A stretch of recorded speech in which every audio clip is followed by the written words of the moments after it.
Hi, welcome to அம்மாவின் சமையல். இன்றைக்கி நம்ம ஈஸியான முறையில் சிகப்பரிசி புட்டு எப்படி செய்கிறதுன்னு பார்க்கலாம். ஒரு பவுல் எடுத்துக்கோங்க. அதில் 1/2 கிலோ சிகப்பரிசி ஆட் பண்ணிக்கோங்க. தண்ணி விட்டு 1 மணி நேரம் ஊற வச்சு எடுத்துக்கோங்க.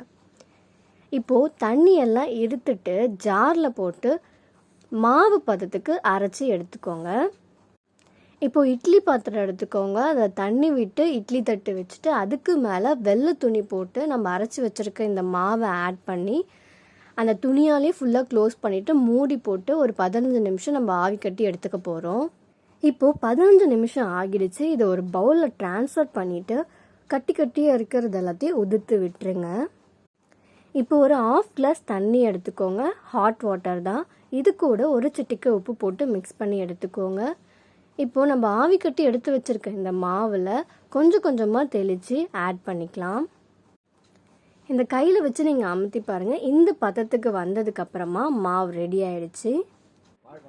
என்கிட்ட குழா புட்டு இல்லை, அதனால் நான் கிளாஸில் ஃபஸ்ட்டு மாவு, அதுக்கப்புறமா கொஞ்சமாக துருவின தேங்காய், அதுக்கப்புறமா திருப்பியும் ஆவி கட்டின மாவு, இந்த மாதிரி ஒரு லேயராக ஆட் பண்ணிக்கோங்க. இந்த மாதிரி நான் குட்டி குட்டி கிளாஸில் எடுத்து வச்சுருக்கேன்.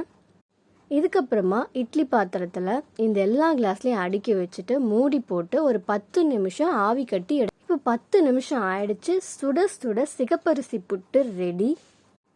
இது கூட துருவன தேங்காய், பனவெல்லம் ஆட் பண்ணிவிட்டு நம்ம சாப்பிடலாம். சர்க்கரை எனக்கு வேண்டானால நான் அவாய்ட் பண்ணிட்டேன். உங்களுக்கு வேணால் நீங்கள் பனவெல்லத்துக்கு பதிலாக சர்க்கரை ஆட் பண்ணிக்கலாம். இதே மாதிரி உங்கள் குழந்தைங்களுக்கு ஹெல்த்தியான முறையில் சிகப்பரிசி புட்டு செஞ்சு கொடுங்க. கண்டிப்பாக விரும்பி சாப்பிடுவாங்க.